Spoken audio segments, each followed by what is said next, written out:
Speak against, in opposition to, the issues involving chickens within the city limits to please approach the lectern.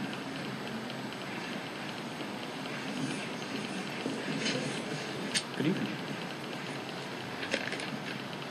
Bonnie Foster, 2490 Allison Place, Ward 2.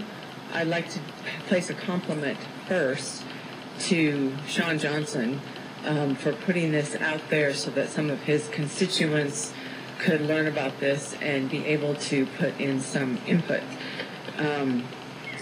Thanks for checking with 4 neighbors, but you got a whole lot more, and I don't think the mayor even checked his neighborhood.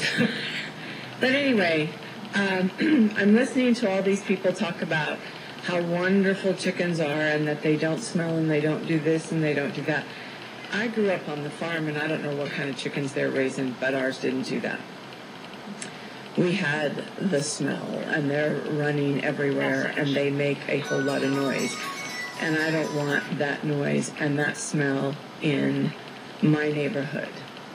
And there's a lot of other things that have already been said about predators, and, you know, I came face to face with a skunk myself, and it wasn't between dusk and dawn.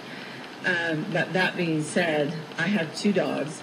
I take very good care to make sure that my dogs are not out in the neighborhood, and when I'm gone, I have a bark alert so that they're not barking to disturb the neighbors. Plus, I poop scoop, so you really don't smell their poop unless it's me. And I don't really want to be sitting out on my patio on an evening like tonight and smelling the poop from the neighbors' chickens.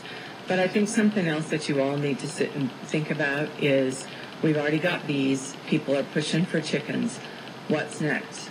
Pig, cattle, horses? You're an idiot. Questions for Ms. Foster? Councilman Jackson? How many chickens did you have on the farm that you were on? We probably had, well, by the time you start out with the chicks and by the time they survive to actually become chickens, probably around 30 to 40. Okay. Yeah. But you also need to keep in mind, too, that, you know, you have those little baby chicks and they are so cute and adorable, but they also have a tendency to pick on one and it becomes a disaster as well. But just think about this. What's next that somebody's going to come forward? We live in the city limits and we live there for a reason. If I wanted all of that, I'd live in the country. Was there another question?